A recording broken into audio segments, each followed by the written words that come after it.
बिहार में एक जगह लगती है आरा और आरा के अंदर एक मॉल होता है। उस मॉल में एक लड़का और लड़की दोनों जॉब करते थे। नौकरी करते करते दोनों एक दूसरे के करीब आ जाते हैं।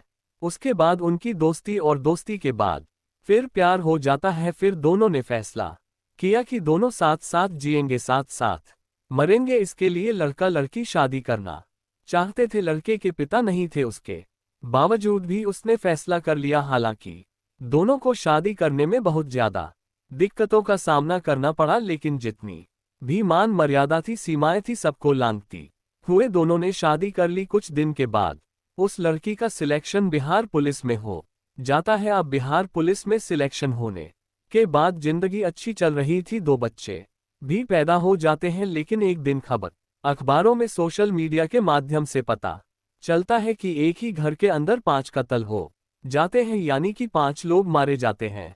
किसने कत्ल किया था, क्यों किया था? दरअसल ये कहानी जो बिहार के आरा के एक मॉल से शुरू होती है, उसके बाद फिर 5 लोगों की मौत पर जाकर थम जाती है। अब बिहार पुलिस के अलग अलग जो पुलिस होती है वो इस घटनाक्रम के खुलासे में जुट जाती है कि आखिरकार ये 5 लोग क्यों मारे जाते हैं, किसने मारे हैं, कौन है असली कातिल। अब कातिलों का पता निकालने की कोशिश की जा रही है। साथ में एक पुलिस वाला भी इस कहानी के बीच में आता है। आखिरकार उस पुलिस वाले का क्या रोल था? पुलिस को पुलिस ने गिरफ्तार किया और गिरफ्तार करने के बाद जेल भेज दिया। आज की इस कहानी के माध्यम से यही समझने की, जानने की कोशिश करते हैं कि आखिरकार उस पुलिस वाली का उस पुलिस वाले से क्या मामला था। आदाब, नमस्कार, सत श्री अकाल। मैं उस्मान सैफी। आज की जो सच्ची घटना मैं आपको सुनाने जा रहा हूँ, ये सच्ची घटना बिहार प्रदेश का एक जिला है भागलपुर, और भागलपुर पुलिस लाइन में 13 अगस्त 2024 की सुबह की बात है। एक दूधिया रोजमर्रा की तरह दूध देने के लिए आया करता था। CB 38 जो पुलिस क्वार्टर है उसमें जाता है और घंटी बजाता है, लेकिन कोई रिस्पांस नहीं आता तो थोड़ा परेशान होता है। बार बार आवाज लगा रहा आता है, बहन जी, माता जी या भैया जी, इस तरह से आवाज लगा रहा था। लेकिन जब कोई रिस्पांस नहीं आ रहा था, तभी उसने इंतजार करने के बाद खिड़की से झांकने की जैसे ही कोशिश की तो जो गेस्ट रूम होता है, इस गेस्ट रूम के अंदर एक चारपाई पड़ी हुई थी। उस चारपाई पर एक लाश पड़ी हुई है। जैसे उस व्यक्ति ने, उस दूध वाले ने उस लाश को अपनी आंखों से देखा। देखकर उसकी चीख निकल जाती है। जब वह जोर जोर से चीखता है, चिल्लाता है, तो पुलिस क्वार्टर में जो बाकी और क्वार्टर होते हैं, कमरे होते हैं, उनमें जो लोग मौजूद थे वो चीख पुकार सुनने के बाद तुरंत मौके पर आते हैं। और मौके पर आने के बाद उन्होंने भी उस शिक्षे से उस खिड़की से झांकने की कोशिश की जो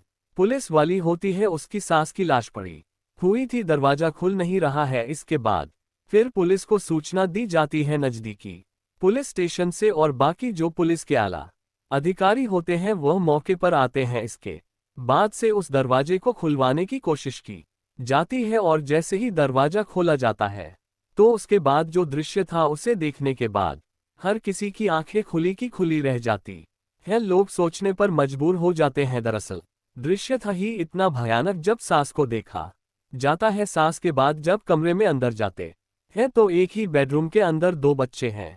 एक बच्चे का नाम शिवांश, जिसकी उम्र लगभग 6 साल के आसपास होती है, और एक लड़की जिसका नाम सलोनी होता है, जिसकी उम्र लगभग 3 साल के आसपास होती है। साथ ही इन बच्चों की माँ होती है नीतू, जिसका नाम होता है, जो कि बिहार पुलिस में कांस्टेबल होती है। उसी के नाम से यह जो कमरा है, जो क्वार्टर है, वह अलॉट है। पुलिस जब और जांच पड़ताल करती है तो पता चलता है कि एक और लाश है जो एक रस्सी से लटकी हुई है, यानी कि एक ही घर के अंदर 5 लाशें, पति पत्नी, उनके 2 बच्चे और एक सास जो पुलिस वाली होती है। अब आखिरकार इस मामले की जांच पड़ताल करने के लिए कि क्या कहानी है क्या नहीं, SIT का गठन कर दिया जाता है। साथ ही फॉरेंसिक टीम आती है, साथ ही ये सर्विलांस टीम आती है, और जो अलग अलग टीमें होती हैं यहाँ से सबूत जुटाने की कोशिश कर रहे थे। सबूत जुटाने के दौरान पता चलता है कि घर के अंदर 2 चाकू मिलते हैं, ईंट मिलती है, साथ ही धार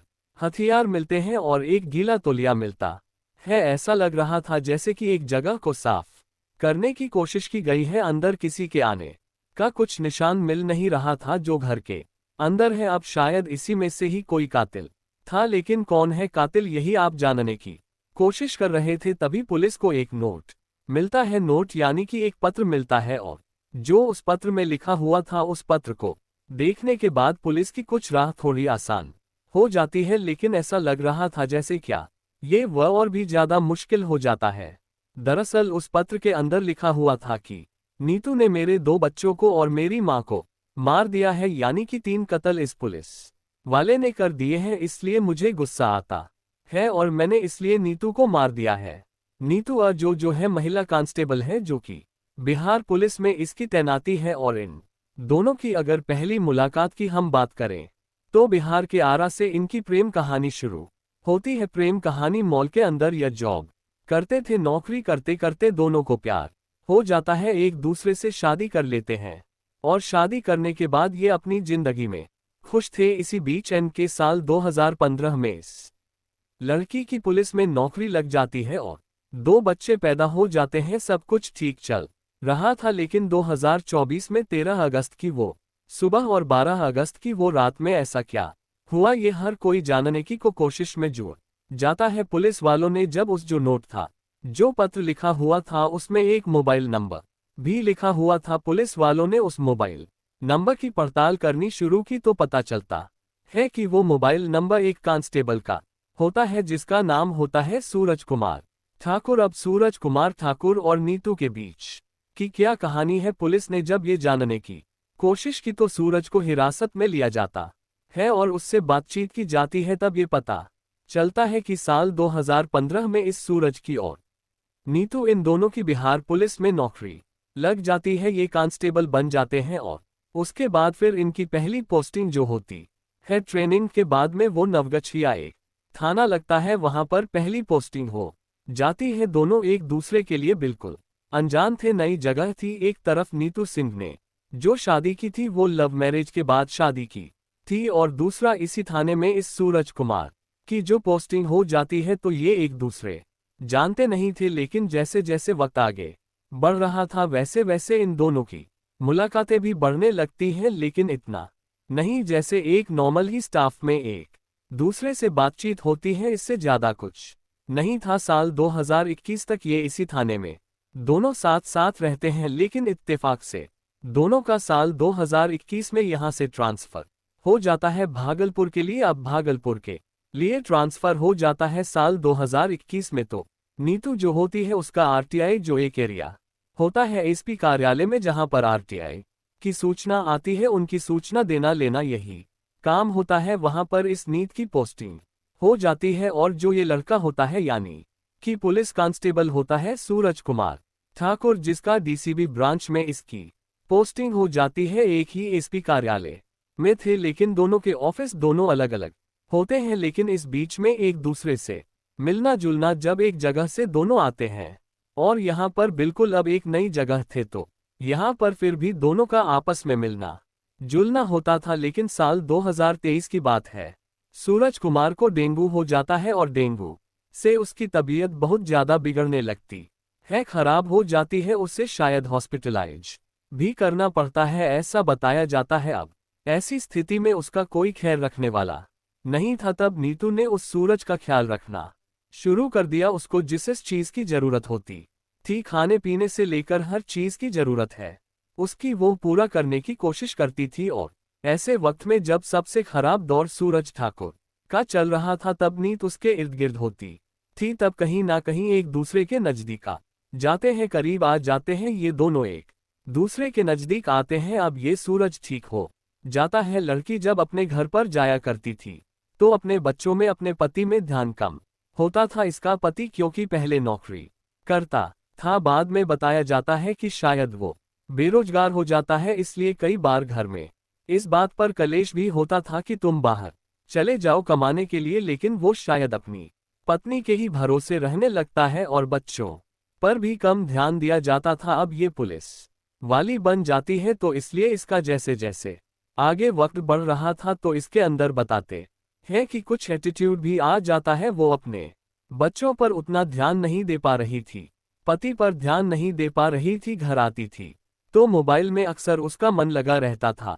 तो इस बीच में भी इन दोनों के बीच में कहीं ना कहीं आपस में टकराव की स्थिति पैदा हो जाती है। अब इसी बीच में लोकसभा का चुनाव आता है और जब लोकसभा का चुनाव आता है तो इत्तेफाक ये होता है कि दोनों यानी कि जो पुलिस में कांस्टेबल है लड़का सूरज कुमार ठाकुर और साथ ही नीत इनकी एक ही इलाके में एक ही जगह पर जाकर इनकी ड्यूटी लग जाती है। जहां इन्हें जाना था वहां जाते हैं तो वहां जाने के बाद ये ड्यूटी भी करते हैं। ड्यूटी करने के साथ साथ ही असम का एक कामाख्या मंदिर होता है, वहां दोनों साथ साथ घूमने के लिए जाते हैं। इसके बाद इन्हें वक्त मिलता है तो पश्चिमी बंगाल में दार्जिलिंग एक जगह लगती है, वहां भी दोनों जाते हैं। अब नीतू और सूरज ये बहुत करीब आ जाते हैं दोनों, और जो नीतू का जो पति होता है पंकज कुमार उससे उसकी थोड़ी दूरियां बढ़ने लगती हैं, परिवार से बच्चों से दूरियां बढ़ने लगती हैं और पुलिस कांस्टेबल के ये नजदीक आने लगती है।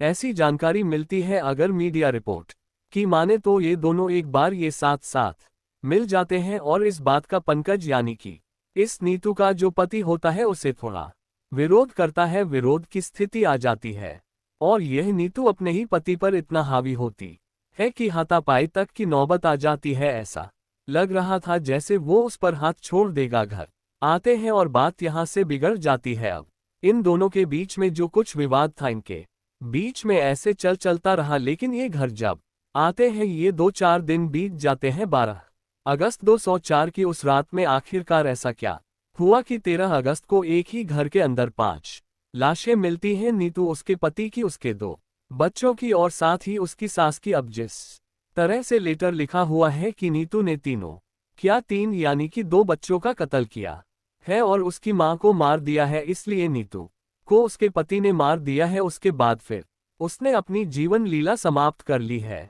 लेकिन अगर यहाँ पर देखा जाए तो जिस तरह से लाश मिलती है एक बेडरूम में, तो यह लगता है कि जैसे सोई हुई अवस्था में थे नीतू भी और उसके बच्चे भी, तो इसलिए कत्ल वो कर ही नहीं सकती थी जिस तरह से लाश मिलती है। लेकिन नीतू की अपनी सास से कतई नहीं बनती थी और जो ये लड़का है पंकज कुमार उसकी अपनी मां से बहुत ज्यादा बनती थी। इसलिए पुलिस यहाँ पर कंफ्यूज हो जाती है कि नीतू हो सकता है कि वो अपनी सास का कत्ल कर दे और इसलिए उसने इस मारा है, क्योंकि ऐसा बताया जा रहा है। पुलिस की जांच में आया है कि शायद यह अपनी मां को नहीं मार सकता। अब किसने किसको मारा है पुलिस यहाँ से जो सबूत जुटाने की कोशिश कर रही है। पुलिस की कोशिश है कि जल्द से जल्द इस घटनाक्रम का खुलासा कर दी जाए, लेकिन प्रथम दृष्टया ऐसे ही लग रहा है कि जो लड़का है जिसका नाम पंकज कुमार है उसने अपनी पहले पत्नी, उसके बाद दोनों बच्चों और अपनी मां को भी मारा और खुद को भी उसने अपने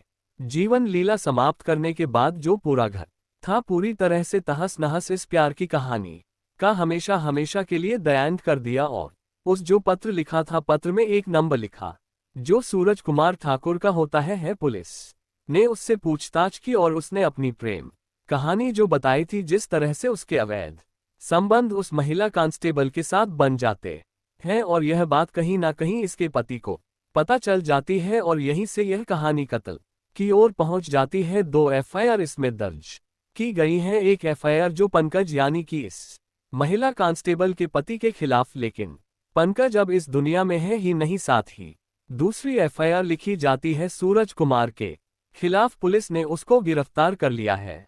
दोस्तों, इस पूरे घटनाक्रम को सुनाने का उद्देश्य किसी को परेशान करना नहीं है, किसी का दिल दुखाना नहीं, बल्कि आपको जागरूक करना है, आपको सचेत करना है और को बताना है कि जिस तरह से यह बेबुनियाद रिश्ते बनाए गए थे शायद उसी की वजह है कि एक ही घर में 5 लोगों की मौत हो जाती है। जाते जाते आज सज्जाद हुसैन है, साथ ही मध्य प्रदेश के रहने वाले अलकेश कुमार पटेल है, कानपुर के रहने वाले आमिर खान, हसनपुर के रहने वाले हैं फैजान खान। आज इन सभी का जन्मदिन है, इनको जन्मदिन की ढेरों सारी शुभकामनाएं, बहुत बहुत मुबारकबाद। साथ ही कुछ लोगों ने नाम लेने की अपील की है, जिसमें तनवीर आलम है, राजेश हाफिज, मोहम्मद ऋषभ राज, नागेश्वर साहू, राजन चौहान, डॉक्टर नरेंद्र कुमार, अशोक कुमार, अनुज कुमार, मोहम्मद साजिद, गगन लाल, अमन शर्मा, रामू ठाकुर, साहिल अंसारी, नेहा शर्मा, नदीम अख्तर, मनोज दास। आप सब लोग अपना ख्याल रखें, सुरक्षित रहे। जय हिंद, जय भारत।